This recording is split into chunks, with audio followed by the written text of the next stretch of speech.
Hello there! So, today is day 3 of 365. Yay! At dadalhin namin kayo sa isa sa pinaka-favorite naming lugar dito sa Cebu City. And that place is called El Corso. So, papunta tayo ngayon dun. So, we are traversing the South Road properties right now. And we are almost here! Pwede ka namang dumaan dito. Pwede ka rin dun sa kabila. So, mas prefer namin dun sa kabila kasi mas spacious yung parking area and then mas malapit din sa mga food stalls na gusto namin. So, I will show you around El Corso kung gaano kaganda dito, especially paghapon until nighttime. And, taran! We are here. So, makikita mo napakaraming restaurant, mga stalls na pwede mong puntahan or kainan dito. At isa sa mga dinadayo ng mga tao dito is yung vibes nga na parang nasa seaside ka. So, yung iba dito sila nag-jog, nag-yoga, meron pa ako nakikitang nagbaboxing kanina, yung iba tamang tambay lang, meron nagja-jamming. So, ang ganda lang dito kasi we have this place in Cebu na parang free lang siya na kahit sino pwedeng pumunta and then, mag-relax nang walang bayad. May view ka pa ng Sisilex and then may dagat, maaamoy mo yung simoy ng hangin talaga. So, napakaganda talaga dito. So, pag nagutom ka, meron naman mga kainan dyan. So, tara, and I will show you more about El Corso.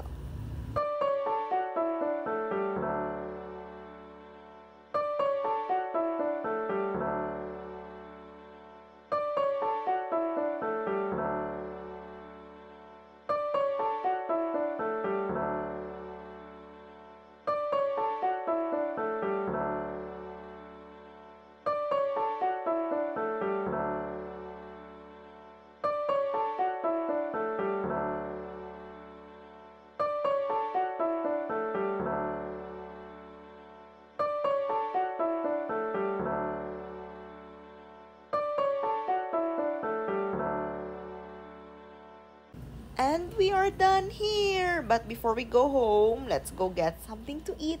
So, mamimili tayo ngayon kung saan tayo kakain. Actually, gusto ko sana tuslubua But, para maiba naman, we'll eat here. That is Steak Shack. And yung favorite ko dito is the bone marrow. Pero wala sila ngayon yan. So, let's go with the pork kebab. At habang pauwi nga kami, so madadaanan din natin tong magandang tulay na to. So, ganyan po yung mukha niya pag gabi. 'Di ba? Tapos naisip namin na pupunta kami dun ulit sa pinuntahan namin kahapon, which is the port area. Kasi sabi nga, marami nga daw mga pagkain dun. Parang may mga food stalls din naman dun. So, ayan nga, sa nakikita nyo, marami nga din naman. And then, marami din nag-fishing. Ayan, sila kuya. Actually, mga 5 sila. Pero so far wala pa akong nakitang nakuha nila.